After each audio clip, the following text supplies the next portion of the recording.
sirtii uu qarin jiray ra'iisul wasaaraha Ethiopia Abiy Ahmed oo ay bannaanka soo dhigtay jariidada loo yaqaano The Time Magazine. Maqaalkan waxaa qoray u qaabilsanaha jariidada The Time Magazine ee arrimaha dibadda iyo sirdoonka, wuxuuna bara ka yahay jaamacadda The Columbia University School of International and Public Affairs. Magaciisana waxaa la dhahaa Ian Bremmer. Walaal ku soo dhawow maqaalka, linkigiisana waxaad ka fiirisaa qaybta hoose. Waddanka Ethiopia la dhaho waxaa jirtay sir qarsoonayd oonan bannaanka la soo dhigin.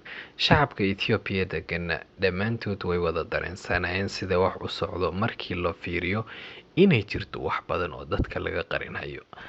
Xanti lagu xamanayay ra'iisul wasaare Abiy Ahmed waxaa maanta ka shiftay oo bannaanka soo dhigtay jariirada ama joornaalka caanka ah ee rugcadaaga ku ah isbedelada siyaasadda adduunka ee loo yaqaano Time Magazine ee ka soo baxdo magaalada New York ee dalka Mareykanka. Waxaan idiin soo gudbinayaa waxyar oo ka mid ah maqaalkaas dheer ee laga qoray xaaladda Ethiopia ay ku sugan tahay iyo damaca Dr. Abiy Ahmed. Waxaana ku bilaabaynaa gunaanadka maqaalkaasi oo ku dhammaado oo sidan soo socota ah.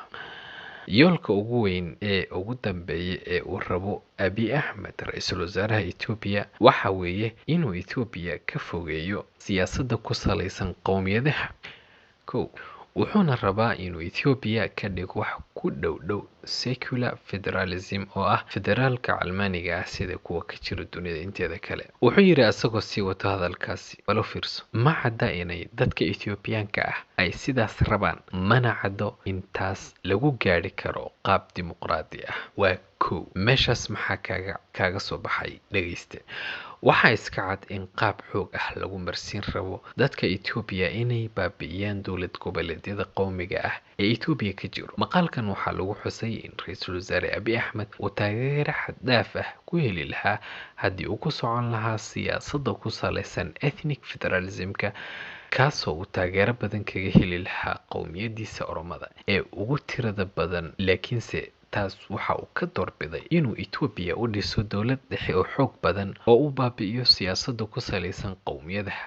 Tallaabadii ugu horeysay ee arrimahaasi lagu xaqiijinayo ee uu qaaday waxay ahayd baabi'inta axsaabta wadato magacyada qowmiga ah iyo dhismaha xisbiga barwaaqo, kaasoo lagu mideynayo ummadda Ethiopiaanka oo dhan. Waxaa kaloo sheegtay The Time Magazine in doorashada ay dhici doonto aakhirka sanadka 2021.